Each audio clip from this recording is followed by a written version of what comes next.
discuss the last chapter in the book of Al-Tahara, the book of Al-Tahara, which is the first book in matters of fiqh, in almost every book of fiqh, because this is the condition of the salah, to be in state of purity. And the last book in the Kitab Al-Tahara is Bab al-Hayt. It's the chapter of the Menses.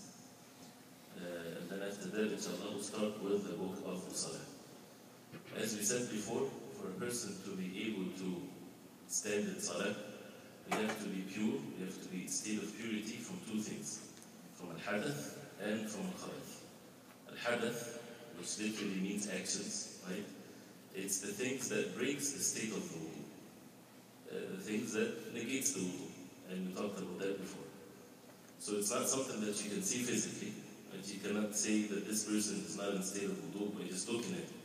So something has to happen that take him from the state of purity, whether it's that he needs to make wudu or a major purification that means he has to make ghusl. And this is not enough because we also have to be clean, pure from impurities in three places: our clothes, our body, and the spot that we pray on. These three places has to be pure from impurities, not from dirt that what we might consider as dirt or as impure. No, things that are mentioned clearly in the Quran and the Sunnah of the Prophet ﷺ, it's najasa or it's impure. So this is the tahara with its two things that has to be there. And there are differences between both. Because for you to remove the impurity, that's enough for you to be able to make the salah if you are in state of wudu. You don't have to remove it with a certain ritual, for example, right? Or a certain way, except as the Prophet ﷺ said, إِذَا وَلَغَ الْكَلْبُ فِي إِنَاءِ أَحَدِكُمْ فَلْيَغْسِلْهُ سَبْعًا وَلَهُنَّ بِالتُّرَابِ. If the dog licks your plate, then wash it 7 times, the first time with dust. That's the plate only. But if it's your clothing, there's nothing except you just wash it with water. You don't have to do it with dust. So being in state of tahara or being able to make the salah, this is matters of fiqh only discuss the rulings, what we need to do, 1, 2, 3, things like this. And the ulama also, they looked into the sometimes the wisdom behind things. You will get to witness things with your heart that will help you to be in state of khushu', devotion. You will witness the perfect rulings by Allah subhanahu wa ta'ala in the Quran and the Sunnah of the Prophet ﷺ that really fulfill the purpose of our life. It's not a matter of being physically clean. A person can take a shower and say, that's it, I'm clean, I'm physically clean. Why can't I make salah? But it has to be like this because you are nothing but a abd to Allah subhanahu wa ta'ala. You are ordered to do this, so you say, we listen and we obey. And it's meant to be this way, and that's why if there is no water, we talked last week about a tayammum, right, or dry ablution, whatever. It's not about physically being clean, it's preparing yourself for the most important thing in our life. This is how we should see it. The most important action in our life after, of course, the tawheed, the shahadatain, the most important action is what we do at least 5 times a day, which is the salah. The obligatory salah, and what comes after that with the optional salah. The Prophet ﷺ said, "As-salatu khayru mawdu'." The salah is the best subject, the best thing ever that we can do on the face of earth. And as we said before, we have to set our goals and means straight. The goal is to establish the ibadah. And the most important ibadah is the salah. And everything else is supposed to serve that. Allah subhanahu wa ta'ala, as it's mentioned in the Hadith Qudsi, إِنَّا أَنزَلْنَا الْمَالَ لِإِقَامِ الصَّلَاةِ. We brought down mal, wealth, money, the things that people earn and concern and fight over. For what reason? Why Allah subhanahu wa ta'ala made this way of people dealing with one another and earning money and things like this is to establish the salah, to iqam al-salah. This is what the Hadith Qudsi says. To establish the salah. This is a sound hadith in Musnad Imam Ahmad. Also, Allah subhanahu wa ta'ala says, الَّذِينَ إِن مَكَّنَّاهُمْ فِي الْأَرْضِ أَقَامُوا الصَّلَاةَ وَآتَوُا الزَّكَاةَ وَأَمَرُوا بِالْمَعْرُوفِ وَنَهَوْا عَنِ الْمُنكَرِ. Those who, when we make them established on earth, we have authority on earth. What's the first thing that they do? أَقَامُوا الصَّلَاةَ. Establish the salah. So this is the most important, the number one duty on a Muslim. After being a Muslim is to establish the salah. That's why these rulings, we should not belittle them. Even, for example, if those who are attending are men, and we're talking about matters of al-Hayt or Menses, this is the Deen of Islam that shows the perfect rulings from Allah subhanahu wa ta'ala, nothing is left whatsoever unless you will find something in the Deen of Islam. So the major, minor issues, everything in our life, there is Deen in it. And it's our deficiency when we don't learn the Deen, when we don't take the time to gain this power of knowledge that will guide us and help us by the will of Allah with the power of action. So we need both, ilm and amal, the knowledge and the actions. And many people, when they shy to learn these things, you would find, for example, some of the women, especially those who are young, they might not know these rulings, and they will be either committing sins when they don't establish the salah because of that, or they would make salah with their menses and things like this. So we have its rulings, it's Deen, it's wahy that Allah subhanahu wa ta'ala mentioned in the Quran. And again, it proves that this Deen of Islam, it's a way of life that in everything in our life you will find some things that we have to abide with. So he says, and it's very short here in this book, because what is meant by this book, منهاج السالكين وتوظيف الفقه في الدين, is just something very summarized for a beginner to learn matters of fiqh. Otherwise, the book of الحيض or Menses, it's one of the very difficult books in matters of fiqh. Because this is something that, not for men, it's for women. And some of the ulama, when Imam Ahmad rahimahullah, he said it took him a year and a half to understand the book. With the different masail of the different issues, right? Different situations, different sometimes from one woman to the other, right? That's why there's so many masail, so many issues in the chapter of al-hayd, but he only mentions few of that. But then it becomes important, especially for women, to learn that, or the men in their household, to make sure that they understand the rulings of al-hayd. And it's something that Allah subhanahu wa ta'ala made for the women. And this is something they are, physically they have this. The word al-hayd, right, literally comes from something that is flooded. You say, for example, hawd al-wadi or something like this, meaning that the valley has been flooded with water, right? So al-hayd means something that is pouring or flowing, which is basically what the menses are. And then he says, وَالْأَصْلُ فِي الدَّمِ الَّذِي يُصِيبُ الْمَرْأَةَ أَنَّهُ حَيْضٌ بِلَا حَدٍّ لِسِنِّهِ وَلَا قَدْرِهِ وَلَا تَكَدُّرِهِ. Al-Asl. On the ulama, they say Al-Asl, meaning the original status, or the ruling without any situations or any exceptions. If there is dam, if there is blood that the woman would have coming down from her, then the original ruling of it, that it's hayd, right?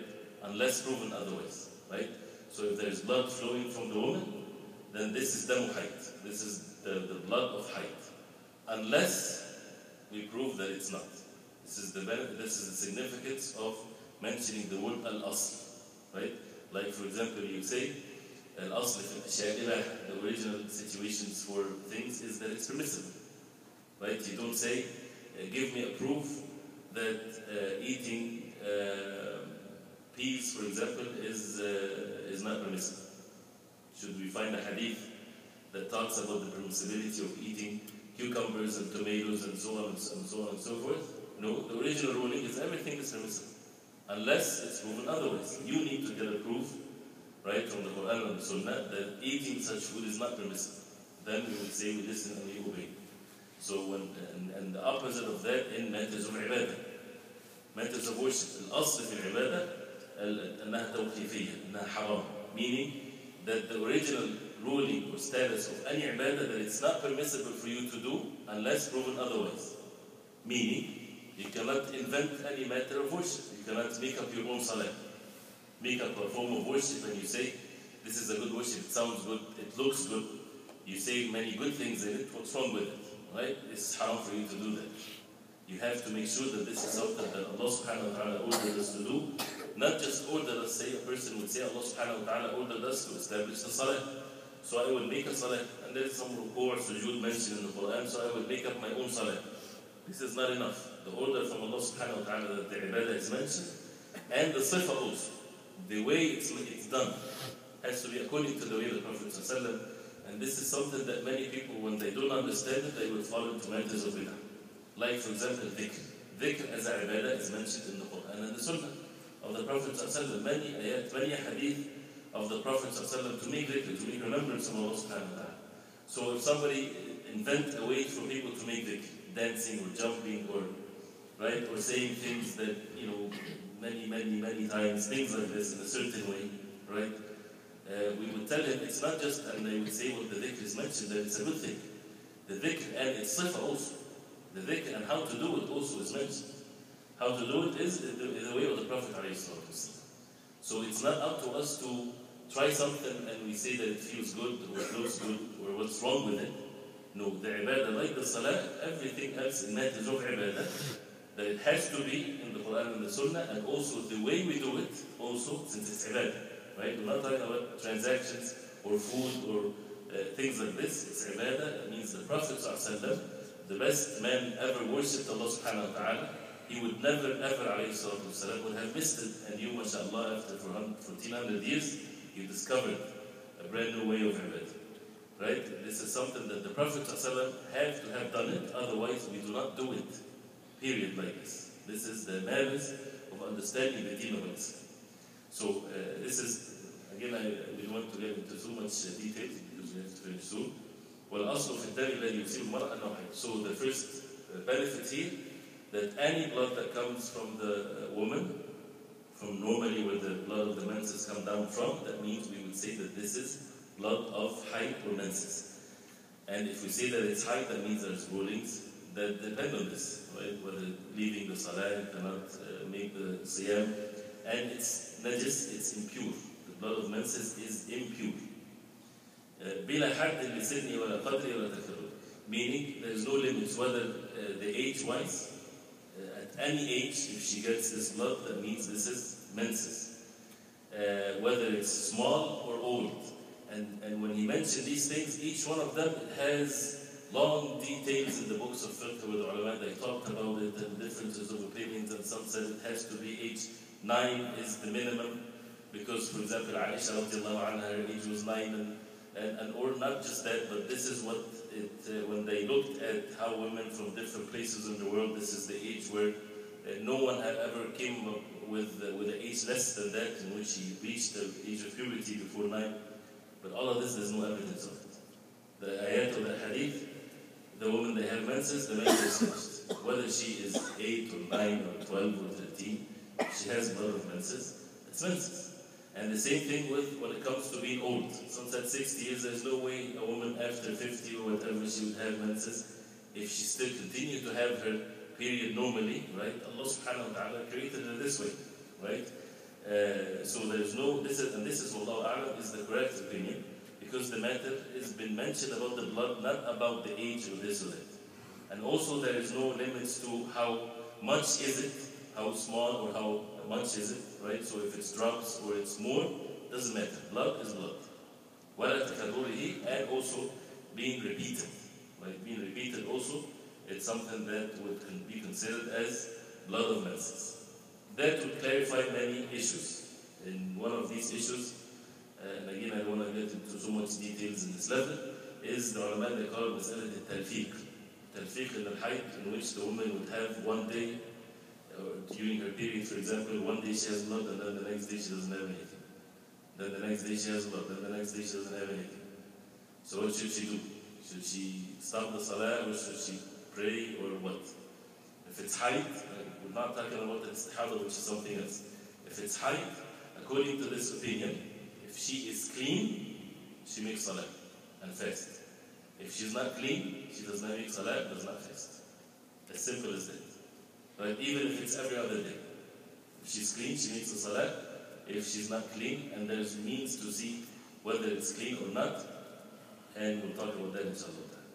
So this is the first issue. إِلَّا إِنْ أَطْبَقَ الدَّمُ عَلَى الْمَرْءِ. Except, this is what we said, is true, unless the blood is continuously flowing from the woman. No stop for it whatsoever. The whole month she has blood. أَوْ صَارَ لَا يَنْقَطِعُ عَنْهَا إِلَّا يَسِيرًا. Or most of the month she only have a few days that she doesn't have blood, and the rest of most of the month she is in menses. فَإِنَّهَا تُصِيرُ مُسْتَحَاضًا. Then she is not in the state of hayd, she is in the state of al-istihada, which is something else. Al-istihada means it's damu irq, as the Prophet ﷺ was asked about this. It's normal blood. It's not the impure blood of al-hayd. In that case, al-istihada means that she has to make wudu for every salah, and she has to make the salah, and she would wrap herself to make sure that nothing comes down, And even if something comes down during her salah is valid, there is no harm. Right? That's in the case of al-istihada. So if a woman knows that her period is 6 or 7 days, right? And then the blood continued to flow after that, or you consider that still to be part of the period. If it gets to be more or the most of the month she has blood flowing, then, for example, after 15 days, then this is not blood of hayd, this is istihada. Or if she can differentiate between the blood of hayd and the blood of istihada. So if she can differentiate, if she knows how to see the dam of hayd is black, it has a bad smell to it, so on and so forth. If it's not like this, if it's a normal blood, then it's not the blood of hayd. In that case, she has to make wudu for every salah, and she makes salah. So this is the issue of al-istihada. فقد أمرها النبي صلى الله عليه وسلم أن تجلس عادتها.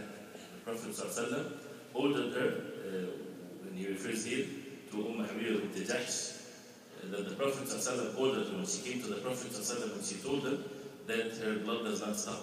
So the Prophet صلى الله عليه وسلم told her أن تجلس عادتها, that she considered her عادة, her period that she normally will have, 6 or 7 days or whatever she used to have, then this will be hayd for her. That means no salah, no fasting, and so on. And then after that, still the blood flowing, then she should consider that as istihada, meaning after the number of days that she's used to have, after that she makes wudu for every salah and she makes her salah. فإن لم يكن لها عادة فإلى تمييزها. What if she doesn't have عادة? She doesn't have a normal period. She doesn't know a certain amount of days that she always get every month. Then فإلى تمييزها. تمييزها, if she is able to differentiate between the two bloods, right, then she would say this is the blood of hayd, so she stops salah and so on. And if the normal blood different than the blood of al-hayd, then she would make wudu for every salah, and this would be istihada. فإن لم يكن لها تمييز. What if she is not able to even differentiate between the two types of blood? It's the same type. If she's not able to do that, then فإلى عادة النساء الغالبة 6 أيام أو 7 الله أعلم. Then in that case, she should refer to what normally women would have with their menses, 6 or 7 days, or the normal days of her family, the woman in her family, but this order. So first, if she had certain amount of days that this is what she usually have, then she refer to that. If not, then if she's able to differentiate between the two different types of blood. If not, then to what normally the menses is 6 or 7 days, and then after that she has to make salah. So there's no such a thing when we said whether it's much or small that a woman with the whole month no salah, that means her whole life not making salah and not fasting because the blood is flowing continuously. There's no such a thing. There is no case whatsoever that a person would not make salah. Only for the women in this period of menses, which is not most of the month. If a woman, her period is 15 days, then that's her period. She does not pray for 15 days. But that's not the most of the month, it's less than most of the month. And this is the last thing that he mentioned here in Kitab al-Hayd. There are many issues, many things that might have different things for women. There is the blood of al-nufas, which is after birth bleeding, has the same ruling as al-Hayd. So the woman, she would not make salah, no fasting for her. And it's normally 40 days, right? But if the blood stopped before that, some people think that she still would not pray till it's 40 days. No, if the blood stopped after 10 days, for example, then she makes salah and she's normally acting her life. But also, if the blood goes beyond 40 days, she would continue to not to make salah. Some said the maximum of it is 60. After that, then she has to deal with matter of al-istihada. If she's the afterbirth bleeding stopped 40 days, for example, then a few days afterwards came back again, right? She would treat that blood as normal blood, as istihada. That means she would make her salah and fast and so on, but make wudu for every salah, right? And many issues, but this is very briefly. And of course, there's a hadith that backs up these types of rulings. But we'll stop at this point. If you have questions, maybe we can answer these questions. But for this level, this is meant to be this way. This is only the things that are mentioned, without getting into so much of the differences of opinions. Someone that wants to worship Allah subhanahu wa ta'ala and to know the rulings, then he would get into the next level right, inshallah ta'ala, where you get into some more details and some more issues and things like that.